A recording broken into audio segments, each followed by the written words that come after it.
मंडई एका जंगलामध्ये एक शेतकरी आपल्या 2 लहान मुलांसोबत राहत होता। दोन्ही मुलांची नावे राम आणि श्याम होती। एक दिवस तो शेतकरी खूपच आजारी पडला। त्यानंतर शेतकऱ्याने राम आणि श्यामला सांगितले की जवळच्या गावामध्ये एक चांगले आयुर्वेदिक डॉक्टर राहतात। तुम्ही समोर असलेल्या रस्त्याने त्या डॉक्टरांकडे जा आणि त्यांच्याकडून काही औषधं घेऊन या आणि जो सर्वात आधी येईल त्याला मी 500 रुपये बक्षीस देईन। त्यानंतर राम आणि श्याम त्या रस्त्याने डॉक्टरांकडे निघाले। राम त्या रस्त्याने सरळ जात होता, पण श्यामने पाहिले की मधून अजून एक रस्ता त्या डॉक्टरांच्या घराकडे जातोय।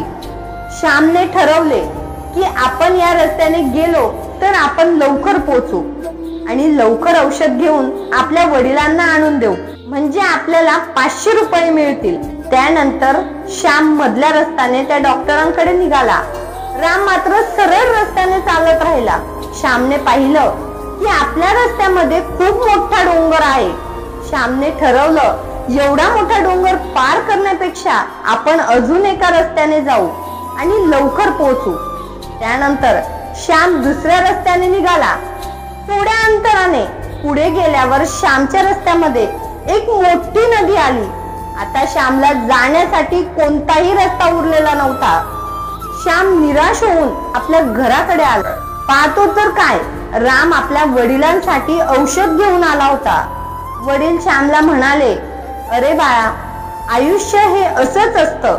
तू एखाद्या सरळ मार्गाने जाशील त्यावेळी तुझी प्रगती खूपच चांगली होईल, पण तू सारखे सारखे तुझे काम बदलण्याचा प्रयत्न करशील किंवा तुझा रस्ता सोडून भटकत फिरशील तर आयुष्यामध्ये कधीही तू सक्सेस होणार नाहीस।